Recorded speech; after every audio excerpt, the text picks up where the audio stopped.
Well, it's been a bit of a drama-filled week this week, folks, and it looks like it's not exactly stopping anytime soon. Now, we will get into all of that later in the video, but before we do get any further, I do just want to say we're trying to reach 350,000 subscribers on this channel. Now, at the minute, we're quite far off, so I could really use everybody's hand, okay? If you haven't already, scroll down and check the subscribe button. If it's not clicked, then maybe click it, because that would help me out more than you could possibly imagine. Like, can we reach 350 by the end of the year?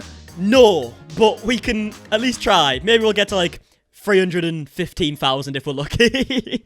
But actually, whilst we're on the topic of people complaining about not having enough followers and subscribers, let's talk about Charli D'Amelio. So in case you've been living under a rock the past few days and you don't know, Charli D'Amelio was cancelled because she made a joke about how she wanted to get 100,000, not 100,000, Jesus Christ. That's peasant numbers for Charli D'Amelio. She was complaining because she didn't reach 100 million in a year. Okay, she actually reached like 95 million, which is obviously like a really small amount. But yeah, either way, it all blew up. She lost like over 1 million followers, which is fucking nuts because realistically, she didn't really do anything wrong. But just a quick little update, Charli D'Amelio has officially reached 100 million followers. Congratulations, Charli. Hey, I mean, you did get cancelled in the process, but you got there in the end. But no, seriously, okay, that is fucking nuts that someone managed to hit 100 million followers in anything in the space of a year. Like, I do realize it is TikTok, and 100k on TikTok is like kind of like the equivalent of getting like 1,000 subscribers on YouTube, because it's all like inflated the way the algorithm works. But still, getting 100 million in a year on any app is fucking mental. So congratulations to Charli D'Amelio. Now, I'm going to try and get away from the whole Charli D'Amelio stuff in just a second, but I do need to give a few quick little updates because Jeffree Star actually got involved with it for no apparent reason. I guess yesterday there was a bunch of drama with other people not involving me, but people still want to mention my name. First of all, I have no idea what happened. I don't give a fuck what happened. I'm too busy worrying about me, myself, my family, and I don't care. I don't entertain it. So if you were friends with me and you're not anymore, keep my fucking name out of your mouth, bitch! Oh, he's a proper little freak, isn't he? What the fuck was that? That was quite possibly the worst thing I've ever watched in my life. Like, he's actually trying to be a Sith Lord. Like, I know how we make, like, the Sith Lord jokes on this channel, but he's actually trying to be a Sith Lord now. A couple of things, though. Jeffree Star saying that he's not going to entertain the drama whilst also entertaining the drama is quite ironic to me, I'm not going to lie. And second of all, who the fuck mentioned you, mate? In fact, I think this is probably the one drama where your name just didn't get mentioned at all. Is that why you're getting annoyed and you need to get yourself put into it? Because you sat there all like, oh my god, but no one's talking about me for once, they're talking about other people. Oh, this can't be. And in fact, I think the person who got the closest to maybe mentioning you was like Trisha Paytas when it first started, and she was just like, oh, Charli, you don't want to be friends with James and Jeffree Star and all these people because they're all pretentious and they don't apologize for what they've done wrong. But that was before anything even fucking kicked off. If anything, that's a completely different drama at this point. So yeah, surprise, surprise, Jeffree Star is getting himself involved in drama that he's not involved in. Fucking hell, I am shocked. Actually, another person who's been getting involved on this drama when they weren't really involved in the first place is Tana Mongeau. Now, we do have quite a bigger story to talk about Tana Mongeau later in the video, but whilst we're on the topic of the Charli D'Amelio stuff, Tana Mongeau has been putting her 2 cents in. My personal favourite bit was when Dixie D'Amelio uploaded the TikTok dancing to Trisha Paytas saying the N-word, and Tana Mongeau commented it all like, oh my god, oh, I can't believe you got it like that, oh, you go, girl. As if we're just completely forgetting the way like Tana Mongeau has said the N-word in the past, you know? Arguably a lot worse. Like, yes, Tana, I agree, Trisha is a fucking idiot, okay, and it's disgusting what she said, but you're just as bad. What do you mean, you go, girl? But either way, it wasn't just the comment. Tana Mongeau's actually been going to a TikTok and making jokes about the whole situation. This one, for example. I'm just kidding. I'm very grateful for my cake. Please don't cancel me for being ungrateful. So you get the joke, huh? She's saying she's not ungrateful, so don't cancel her because that's happened to Charli. You know, it's really well thought out. And then Tana actually done the thing that kills all type of jokes, where she has to go onto TikTok to explain what the fucking joke was in the first place. No, I'm shading the fact that the entire internet just tried to cancel a 16-year-old girl for something she said at dinner with her family. That was a joke. Thanks for explaining, Tana, pal. And now, finally, in terms of the Charli D'Amelio drama, we have Trisha Paytas, who has decided to take back her apology. Well, I had apologized to Charli because I felt like I actually hurt her feelings, but apology retracted. Like, she is entitled and spoiled, and the more I see and the reactions from her sister dancing to the N-word, like, thinking that makes it okay to try and, like, trying to humiliate me, but humiliate herself by just being more offensive in 2020 and just projecting that to her 40 million followers, and just the overall way they're handling this, it's like sad. And this is another example of parents should be stepping in. Like the sense of entitlement is through the roof. Larry calling me out when he's having COVID, like parties with COVID. Tana also just chiming in on it when she literally screams the N-word at people that are people of color. Like, yeah, you know what? I could agree with a lot of stuff you're saying here, especially when it comes to Lorraine, Tana Mongeau. But the thing I do find kind of ironic is when you say stuff like, oh, why haven't Charli and Dixie's parents stepped in, you know, and done the right thing? The reason why that's funny is because you quite clearly have the exact same maturity level as both of them. If not worse, okay? It's definitely not better. Like, at the end of the day, you're the adult in the situation, and you're the one carrying on these stupid little arguments about something that really isn't that deep in the first place. So if anyone's parents need to step in, it's probably yours, eh? I've seen your mum on the podcast. Why is she not getting involved? I think someone just needs to sit Trisha down and be like, there, okay, you'll learn that that's kind of what life is like sometimes. Sometimes you shouldn't voice all your opinions, little Trisha. like I said, I see everyone come and go. Like, it's not a big deal. You're be like, who, what? But damn, y'all really trying. But Yeah, I think the only person who's actually trying this hard right here, Trisha, is you. You've posted about 84 TikToks about it, love. In fact, I've never seen someone try so hard at a drama to try and spin the narrative onto someone else, especially a 16-year-old girl. Like, you can sit there all you want and be like, oh, I was just replying to a TikTok, you know? I didn't really do anything wrong. I'm just Trisha. I just do all the nice things in the world, you know? But it's not true, and you know it's not, and I think everyone knows it's not at this point, so I don't really need to argue the point at all. But, yeah, just adding context to it, Trisha has retracted her apology. Shock horror. Now, on the other hand, one thing I am going to do, and probably actually agree with Trisha, is what she says about Nikita Dragon. Now, the reason she responds to Nikita Dragon in the first place is because Nikita's been liking a bunch of tweets about Trisha, okay? So obviously Trisha was very, very angry. And Trisha basically came out and called Nikita Dragon out for still being really close friends with Tony Lopez after it came out that he had inappropriate conversations with underage girls. Now, this is all alleged, okay? Obviously, I don't know if it is 100% true, because if I sat here and said it was 100% true, then I'd probably get sued for more money than I earn. But this is what Trisha had to say for it. keep in mind, Larry, Nikita Dragon, Dixie, and Charli themselves all collaborate and endorse people like Little Huddy and Tony Lopez. Tony Lopez is actually talking grooming.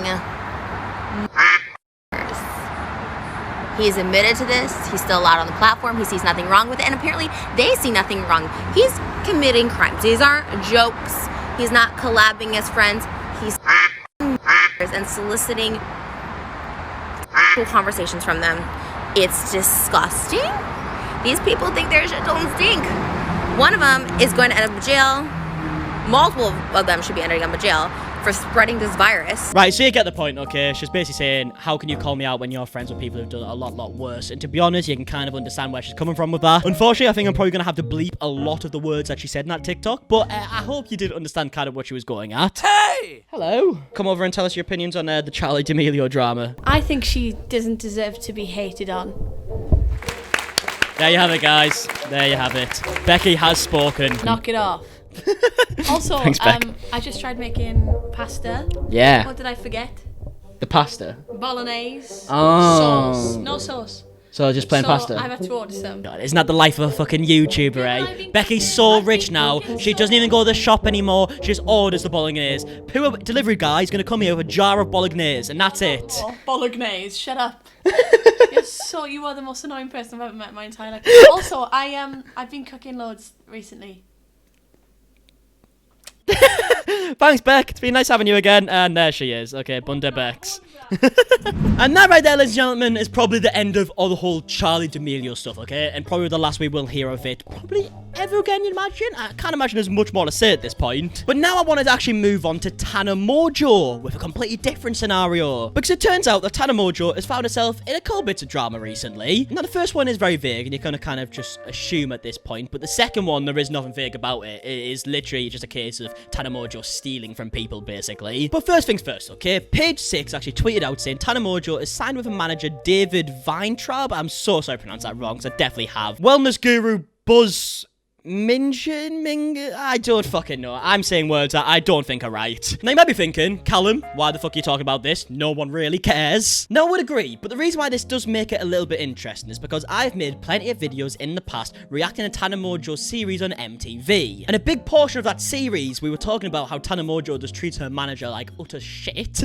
Basically, it was a bloke called Jordan who was always trying to look out for Tana. It seemed like he would always look out for her health by telling her to go to the doctor when she had this really bad cough and she was smoking too much. And then then when Tana found out the reason why she was coughing a bunch, she basically said, I don't really care, I'm just going to carry on how I was doing it before, and basically said that Jordan was overreacting about the whole situation when he just kind of cared. And then towards the end of the series, Tana Mongeau actually releases her perfume, Tana by Tana, or whatever it was. And on the release day, she just didn't wake up for it, okay? She was just like, oh, Jordan, you can handle it all. Didn't tell Jordan where she was, and Jordan had to do it all himself when Tana was supposed to do it. And obviously, Jordan didn't really have a choice because he wanted Tana to look good, and how bad would Tana look if, when it came to the release date, when thousands of people are waiting to buy this perfume, she was just asleep and forgot about it all. So in conclusion, it was safe to say that Tana Mongeau kind of treated Jordan a bit shitty. And the reason why it makes it interesting is because it looks like Tana Mongeau has now got rid of him, just completely, and got someone else to look after her instead. And this also became more apparent when the person who she's apparently signed with had posted Instagram with Tana Mongeau, as you can see right here, saying welcome to the DWE talent farm. So I think it's fair to say, it seems like she really has got rid of Jordan after everything he did, the poor bastard.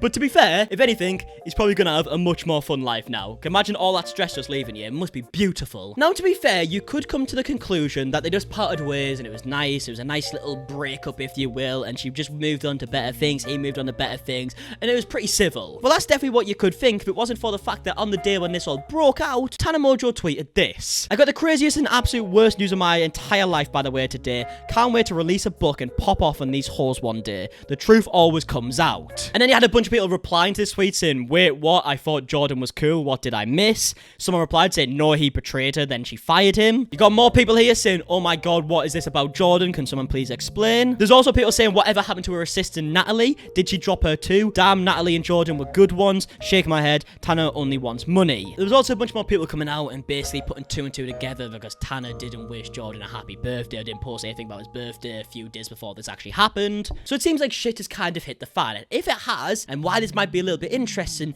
is if Jordan actually comes out, maybe in the future, and kind of gives his experience with Tana Mongeau. Because I think it's safe to say that Tana obviously likes to try and twist things in her favor. Like, I mean, the TanaCon situation, she got Shane Dawson to do this big series and make it seem as if she was 100% innocent and it was someone else's fault. Then the person who she was blaming the entire time, who definitely does have a lot to do with it, okay? He has as much of a big part as she does. But he also made a documentary showing that Tana was also very much in the wrong. And she also knew everything that was happening, even though she made it seem as if she didn't have a fucking clue what was going on with that scenario. But yeah, it's just a little bit interesting, okay? And I would love to hear your opinions on it all. Do you think people are exaggerating and jumping to conclusions, which I think is very, very possible? Obviously, it's not 100% sure what's actually happened here. But if it has happened, what would be your thoughts on it, okay? Let me know down below. And now for the final story I want to talk about, and I want to give a shout out to Spill Sesh as well, because that's where I found this info out about Tana Mongeau copying this smaller brand or whatnot, and I wouldn't know if it wasn't for them, so shout out to them. But Tana Mongeau has basically released some merch recently. It's called Dizzy by Tana or some shit, and it looks a bit like this, okay? It's just a tie-dye shirt, as you can see. As you can see, also, she's released, like, jogger bottoms as well. She's released a bunch of stuff in this style, red and blue. Now, the reason why this is quite interesting is because there's actually a company called Bleach Tie-Dye who have very similar clothing. Now, you might be sat there thinking, yeah, but it's just tie-dye at the end of the day. How much can you really copy it?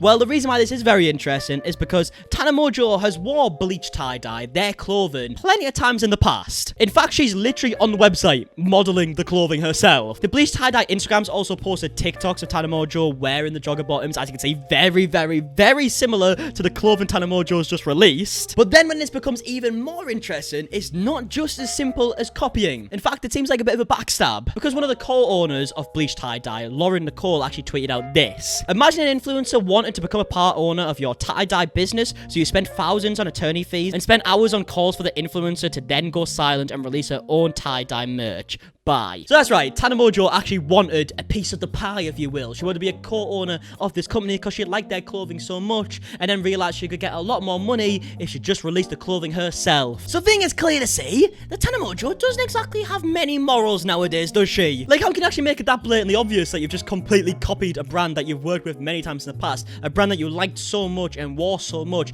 that you actually wanted to own the business? Now, obviously, a bunch of people have actually called her out for this and said, like, look, you've clearly copied. I mean, the person who actually co-owns the companies came out and said it. But that's not going to change anything. Tana Mongeau's obviously just going to release the clothing herself and make a fuck ton of money out of it, because quite clearly she doesn't really care. But either way, I would love to hear your opinions down below. Does it surprise you anymore? Because if I'm honest, it probably doesn't surprise me in the slightest. But still, I would love to hear your opinions. But yeah, that's actually going to be it for the video. If you did enjoy, please do leave a like down below. Subscribe if you are new and turn the post notifications on. That way you can get notified when I upload these videos. I upload them at very random times every single day, okay? So the best way to get notified is through the the notifications. But I am uploading daily up until the end of the year, and we're on a bit of a streak right now, and I'm really enjoying it. So if you are enjoying the daily streak too, please let me know in the comments, because that'll make me want to just carry it on. And yeah, without further ado, I guess I'll see you guys tomorrow. Alright? Okay. Goodbye.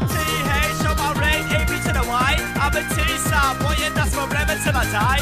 Up and coming MC, you will see it in my eyes. Every time I drop the mic, I swear I got hypnotized.